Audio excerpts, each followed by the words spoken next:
Good morning, everyone. Welcome once more to the Aurum podcast. Today, Saturday, the 6th of March, 2021. I'm your host, Antony Kuria, and today I'm only with my co-host, or my co-host, as it were, Zipporah Kuria. Welcome, Zippy. Thank you, Antony. Good morning, all. Yes. Thank you. Today you're in our Aurum podcast where we discuss all matters HR and risk advisory. The Aurum podcast is a podcast for Aurum Consultants Limited, and here we want to discuss matters in relations to compliance. This month of March, we want to help our entrepreneurs, our business managers, and anyone out there who is in business to understand a bit more. What is compliance? What does it involve?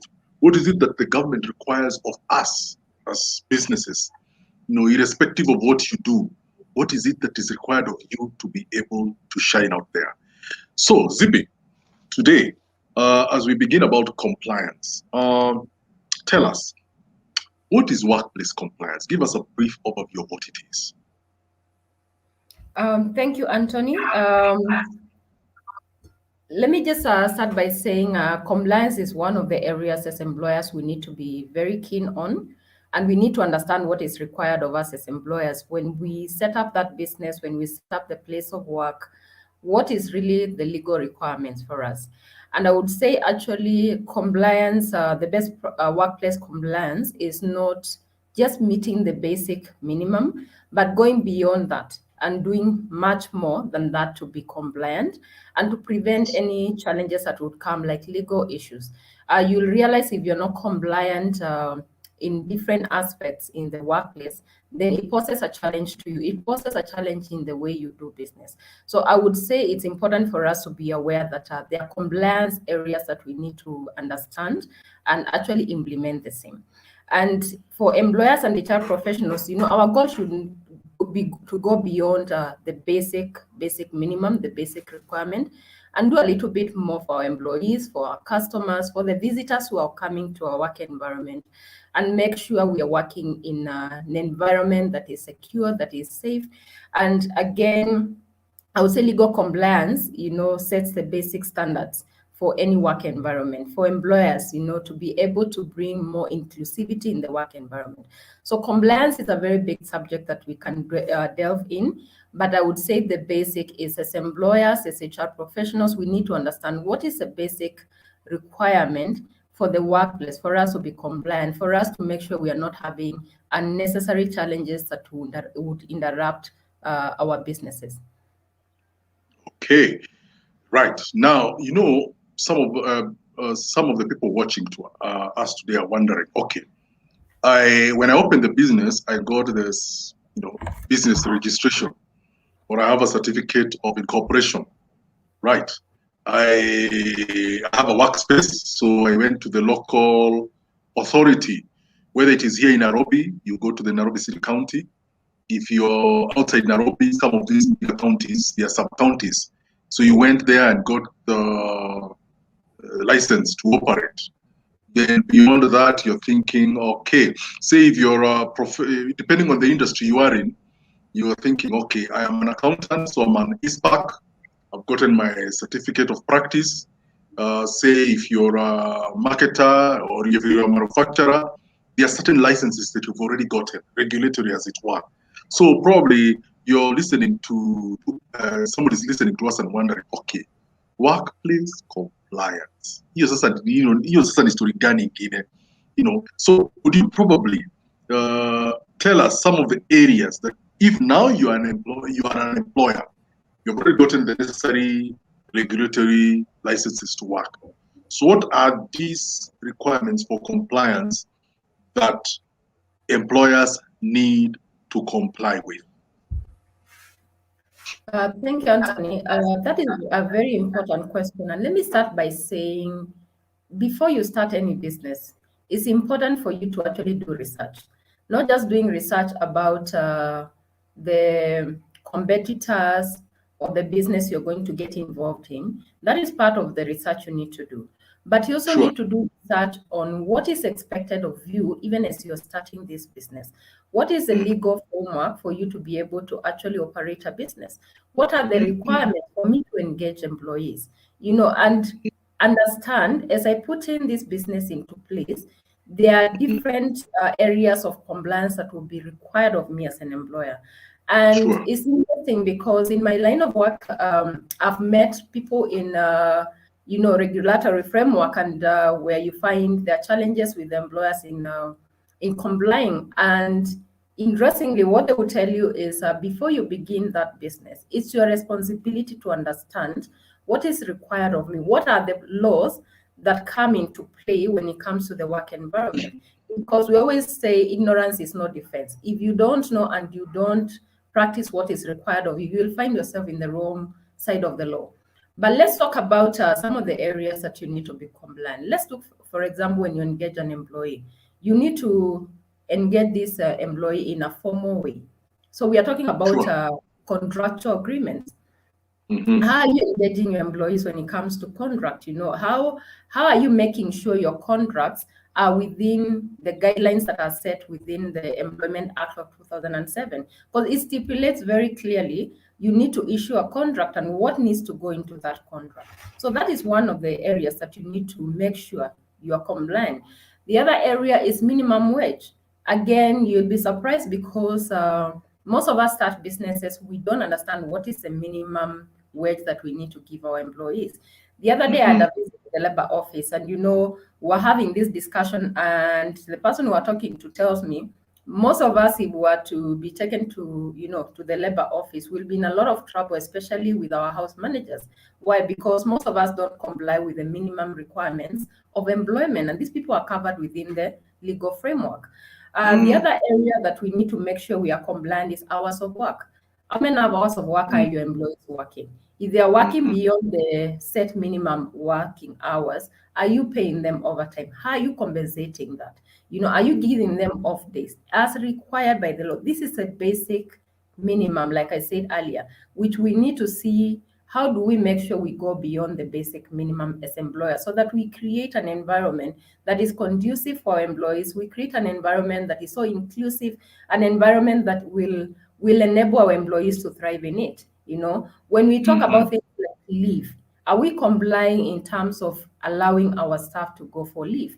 When it comes to maternity leave, paternity leave, how are we handling all those things? Okay. So that is Yes. one, and that would fall in different organizations. You'll find they will handle it differently. Some employers will go beyond the minimum requirement. For instance, the minimum requirement for leave is 21 days. The employers will give 5 days because they want to make sure the employees are well taken care of. But let's not say I can only give you a week in a year. You are doing what is not required by the law, and it will get you in trouble with time. The other area that we need to look at when we are talking about compliance is employment records. Now, this is one of the biggest challenges for most of us employers, for most of us HR officers, where you find our records are not up to date. Our records are not, if I was to take a toothpick and go through your records, your records are not at par. And what happens when you are having something like a labor audit, you find yourself in a lot of challenges. When you talk about records, we're talking about contracts. We are talking about things like payslips. We are talking about job descriptions. We are talking about policies that were in the organization. What policies need to be there, and have you documented the same? Do your employees understand that they need to adhere to these these policies that you have put in place as an Yes. employer? When we are talking about records keeping, are you keeping records of your employee attendance to work? Are you keeping a Yes. travel bag? Are you keeping records of your statutory documentation?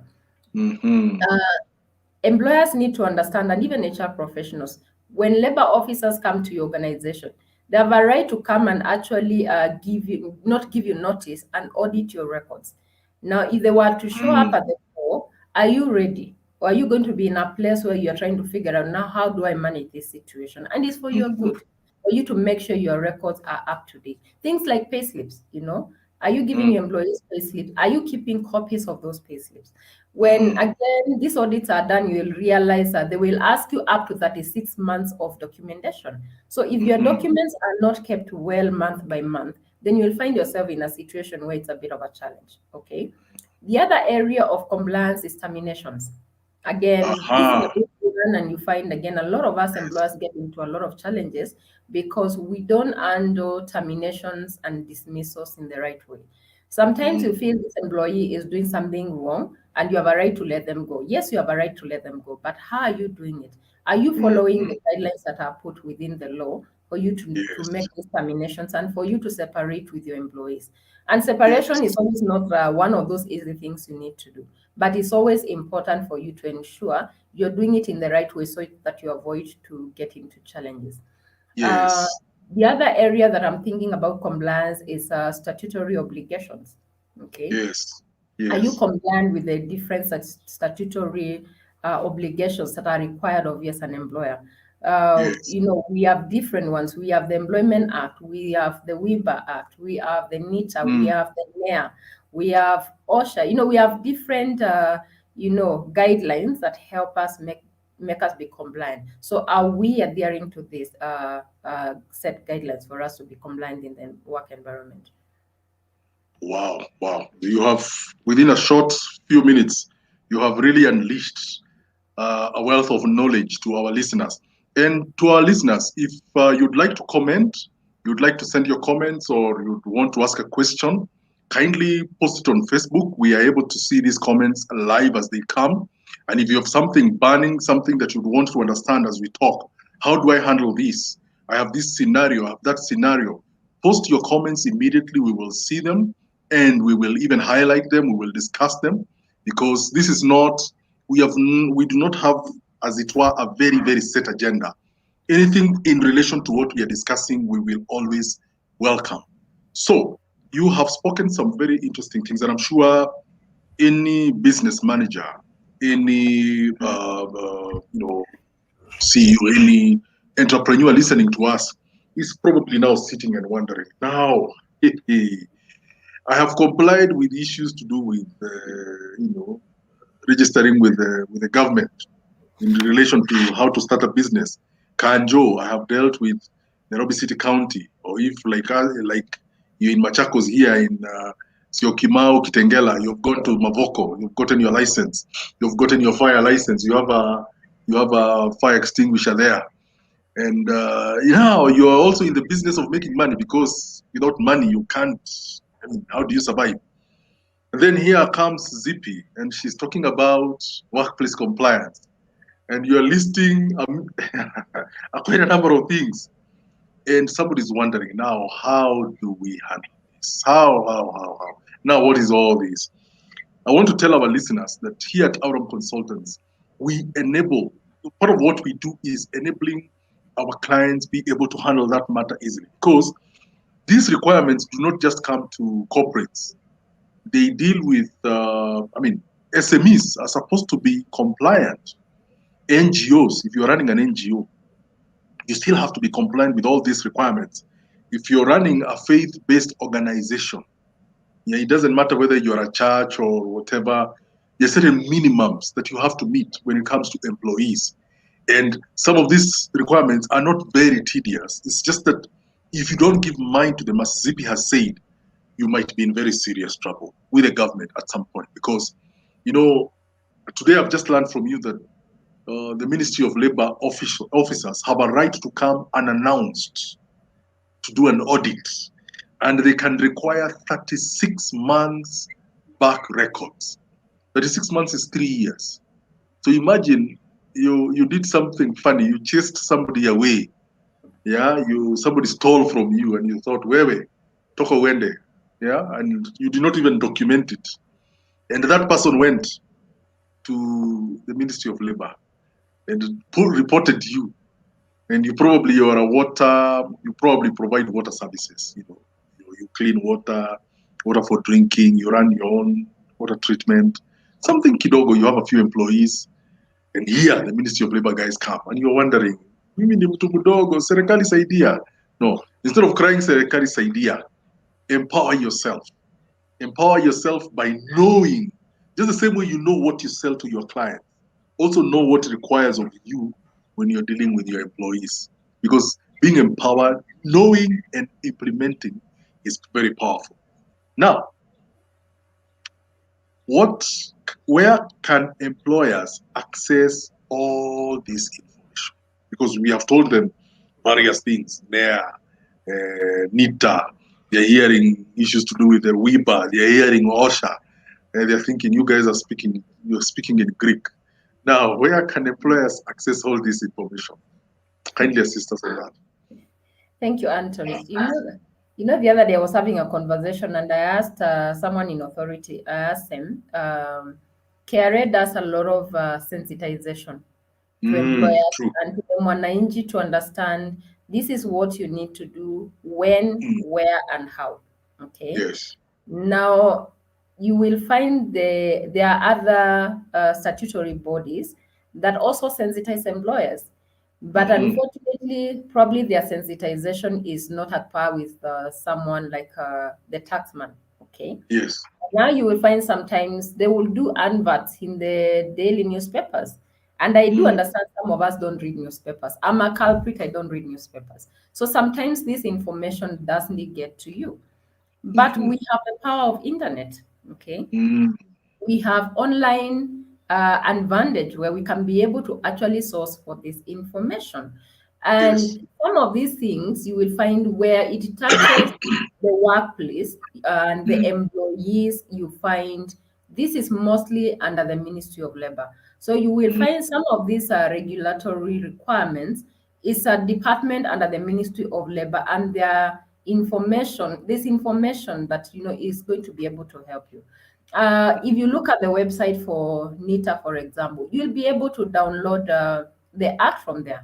If you look, if you just Google the Employment Act of Kenya, 2007, that document is online, When you look at the OSHA, just Google, that document is actually right there online for you.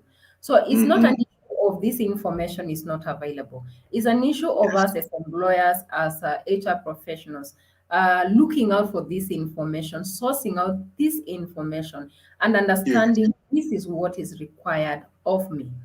I don't think we have to take a step further and visit, for example, the labor office and say, I want to see someone who can help me understand what is required of me as an employer. They will give you that information and they will help you understand. You need to be compliant. Okay. For organizations that have HR professionals, most of them know the areas they need to be compliant with. But challenges sometimes come in when you start the business small, you don't have employees in place, and slowly you start bringing in employees and the business grows. And you realize sometimes things bypass you because that was not the first thing you thought about being compliant, about what does the Employment Act say. Exactly. And you find yourself, all of a sudden you have 10, 20 employees. And now when you're getting all these employees, there are different laws that govern how you need to manage this workforce. Okay. Exactly. So number one, I would say look out for this information online and take time to read and study it. It's your responsibility as an employer to actually understand what does the labor law say? What is required of me as an employer? When I engage this employee, what is the minimum wage I must give this person? What happens if I don't give this person the minimum wage? What are the consequences of that? You need to look out for OSHA document. Again, I've said these documents are available online. They are also available on our website. If you check on our website, we have downloadable information, and you can be able to access this information because it's free information and it's for your own good as an employer. So again, study what is required of me. Employers need to understand that, for instance, if I have a workplace where employees come to work every day, it's a requirement by the law for me to register my workplace with the Ministry of Labor, the director in the OSHA department, and register a workplace. It's my responsibility to comply with health and safety at the workplace. Now, there are penalties that come in when you don't register actually on time. And when you don't register at all, you'll find yourself in challenges when you have labor audits. When it comes to NITA, it's your responsibility to understand what is required of me. It's a statutory obligation. When I'm paying employees wages every month, I need to remit the dues to NITA. And as employers, you can be able to claim these dues when you're training your employees. So it's actually a benefit to some extent. Yes, you're paying to Yes. NITA, but when doing trainings, you can actually claim it back. So again, if you don't register and you register late as you go along, you find yourself in a situation where you're having to pay hefty penalties that Yes. can make you close a business. The other day, I actually learned, for example, with registration for the workplace, just that certificate that will cost you 5,000 shillings, if you're not registered, could cost you as much as 100,000 shillings in fines every year. So you can imagine, if you've been in business for 5 years and you're a small business, how expensive that can turn out to be for you. So it's Exactly. important for us to understand this information is available. We can seek it out. We can talk to HR professionals who can help us out. If you're an employer who feels I don't have the resources to engage a qualified HR person, that's where we are here as Aurum consultants, to help you, to support you, so that again you can ensure you're working within the confines of law and you don't end up losing your business after working so hard for it. Wow. That, first of one of the things that probably somebody's wondering, okay, I'm hearing you say a lot of things. So what is NITA? What is OSHA? What is WIPA? What is NEA? I would like to tell our listeners, these are statutory bodies. Some are statutory acts. For example, OSHA is basically Occupational Safety and Health Act. And then there is NITA, the National Industrial Trading Authority. There is WIBA, which is the Workmen Injury Benefits Act, which was instituted in 2007. These are basically bodies, laws that have been instituted to help, have issues to control with the workplace, issues to do with workplace safety, issues to do with workplace registration. I know most people don't know that immediately you open an office like this, you have hung your certificate there. You have hung the portrait of the president. You have hung the license from the local council. You also need to register your workplace your office as a workplace with the Ministry of Labor. And it's very cheap. Yeah, it's something, the process and the registering and the renewal is something very straightforward, but majority of people are not aware. Now, I can see a comment by Nyambura Kamau. She has asked something very pertinent online. She has asked, how does compliance come in when it's a family-run business with just family as employees? Good question. Allow me to comment on that. Yes, please. The government doesn't know that it's a family-run business with family members as just employees. It's a business registered in Kenya. It's a business registered to run in the way the government expects it to be run. Exactly. Now, employees who are family members happen to be employees who are family members happen to be the ones employed in this business. Again, the law does not recognize you have employed family members. The law recognizes you have employees working in the work environment. Okay. Now, what happens as an employer employing family members? You need to adhere to the same guidelines. Doesn't matter who that you're engaging. The law applies equally across board. Whether it's a family-run business, whether it's a big corporate, whether it's an NGO, whether it's a church or a faith-based organization. Faith-based organization, yes. Whatever business it is that you're running, you need to understand the law is very clear. You need to be compliant, irrespective. Yes. And so, this, by the way, also applies to minimum wage. Simply because you have employed your brother, you can't say nakusaidia so nitakulipa 10,000 shillings. You'll be in a lot of trouble when the law catches up with you. So again, adhere to the basic minimum requirements. But we are saying don't just adhere to the basic. If you want to make your work environment a thriving work environment, go beyond that. Yeah, because remember, you need to run your business professionally. You need to run your business as though it's going to run for years and you're going to, it's going to precede you. You're going to outlive, the business is going to outlive you. I'm not so sure that that's the right one. But your business is going to be here for many, many years to come, generations after generations. If you run your business thinking that way, then you will set the right boundaries, you will set the right procedures, and actually allow your employees to follow those procedures. Otherwise, if you run the business like you're running a shop, the truth is you will close that shop very quickly. Wow, wow. So, Nyambura, as you have raised the issue of, you've hired your son. He's there, probably you have a sizable business. He's the one probably handling procurement. You've hired your daughter to do marketing. Probably you have a brother or a cousin or a sister or a nephew.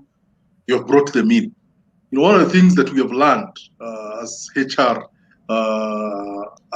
consultants is that we tell our clients, now you have your brother, you have your cousin, you have your who.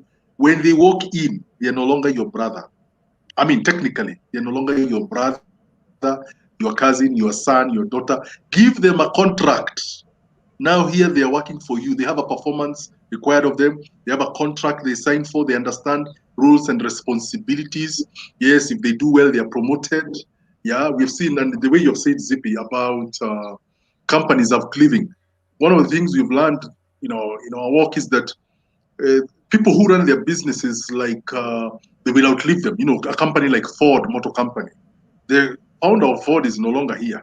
Even his sons are not here. I think now it's his grandchildren, who are probably my age, who are still here. And the name is for their ancestor, but the company is run by someone else. Why? Because they had a vision. And that vision comes in by putting in the required compliance in place and making sure that everything flows on well. Well, thank you, Joshua Otanga. We appreciate what your comments. Thomas Gashuki, thank you for your compliments. We want to also appreciate Flora Mbele for saying the session is very informative. Thank you very much. Zippy, what can you say as we come to the conclusion of today's session in regards to compliance in the workplace? Let me say a lot of legal issues for employees when it comes to employees are actually on compliance matters, whether it's terminations, whether it's a disagreement about our payment, whether it's the way the contract was formulated. Most of whether it's an issue of I've been taken to court by the labor officer because I've not complied with other areas that I'm expected to comply. You'll realize a lot of legal issues for employers are actually around compliance. So it's important for us as employers to know this is the area that I need to be compliant on and take the necessary steps to be compliant. It's not difficult. It's not rocket science. It's not expensive.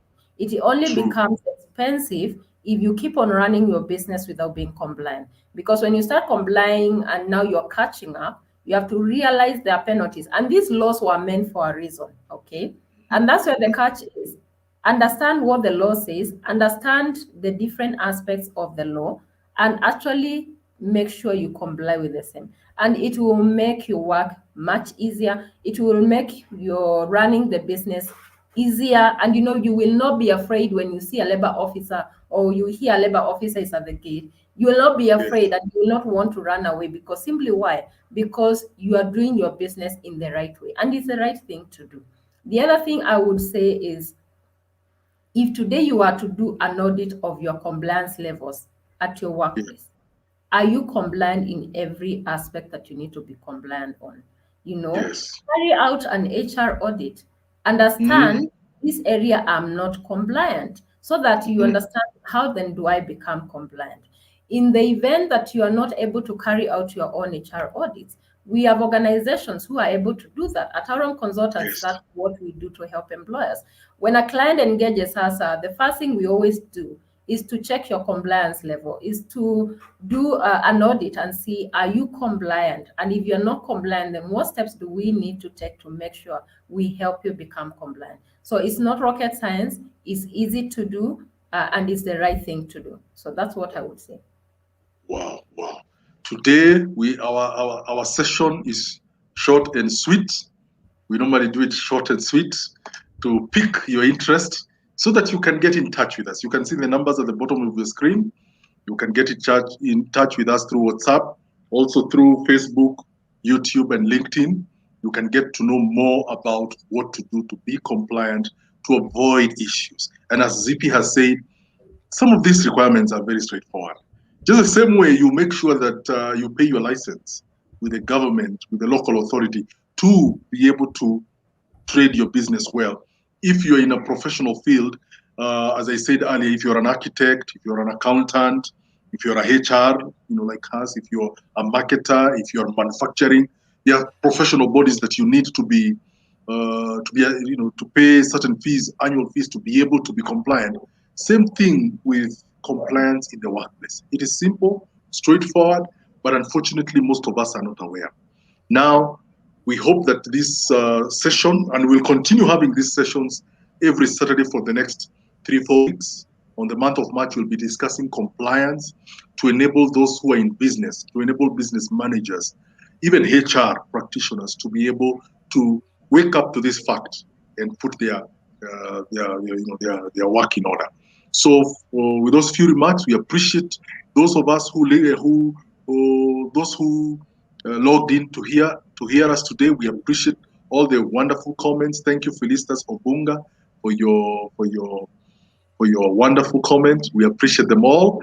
We are coming to the end of the podcast today. If you'd like to get to know more about us, the contacts are down there at the bottom of the screen.